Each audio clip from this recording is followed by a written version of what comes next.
Look, eternity is too long to be wrong.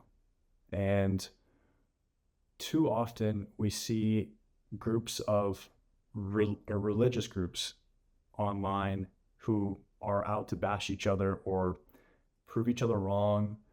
And if heaven and hell are real, then why are we not taking it more, I guess, not necessarily seriously, because I do believe that people are passionate and serious about their religion, but why are we fighting each other on a topic that is ultimately like eternal damnation or eternal salvation?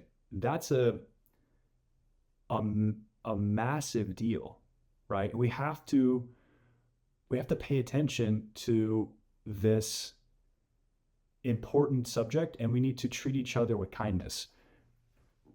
If we think about what our roles are for our family and our children and our fellow humans, it's to basically be kind to each other, be functioning part of society. And if you believe in God, it's trying to get to heaven and trying to avoid the hellfire. So if that's kind of your purpose, and it's not for everybody, obviously, that's not the purpose of everybody.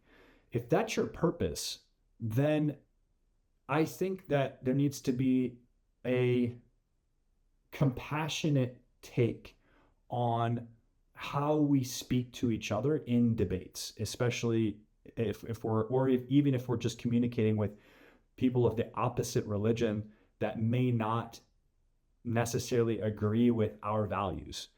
And the reason for that is if you believe that you have the truth, then come to somebody and you come to somebody that doesn't have the same beliefs as you or has a hard time believing in what you believe in, it's going to be very difficult for your message to be received when you are trying to almost force an idea on somebody that goes completely against whatever they've believed in for their entire life.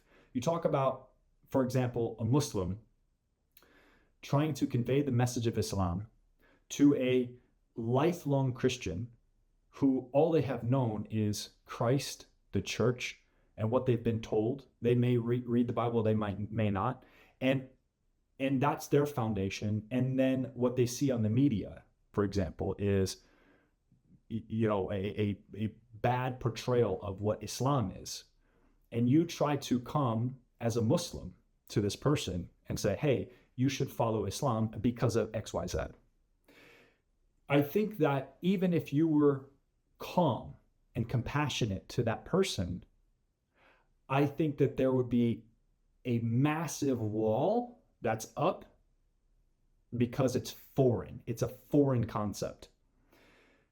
What is your intention by delivering that message to that person? It's to not only try to maybe bring them to the truth, but it's to convey a message that could potentially keep them out of eternal hellfire or eternal punishment.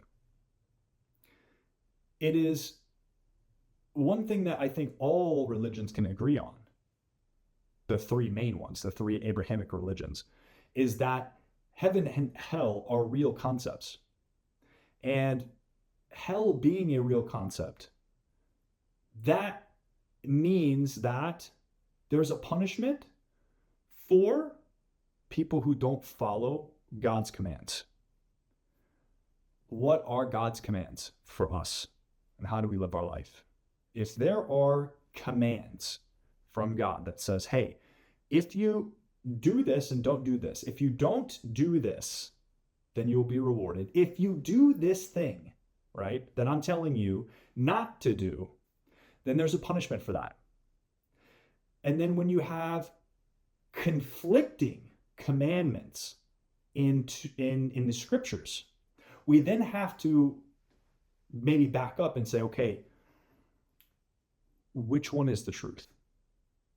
because we don't want to follow falsehood, because it could potentially lead to eternal suffering, right? And eternal pain. And nobody wants that. I don't think, when we use this term, I wouldn't wish that on my worst enemy.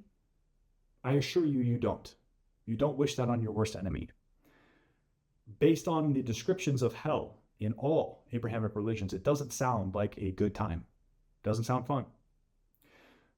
So, the purpose of this channel is to bring a message, just a message, and convey what I believe to be the truth based on evidences, and not necessarily the opinions of other people, but the conclusions of people that are more experienced than me based on their research of the evidences that are present in the religion.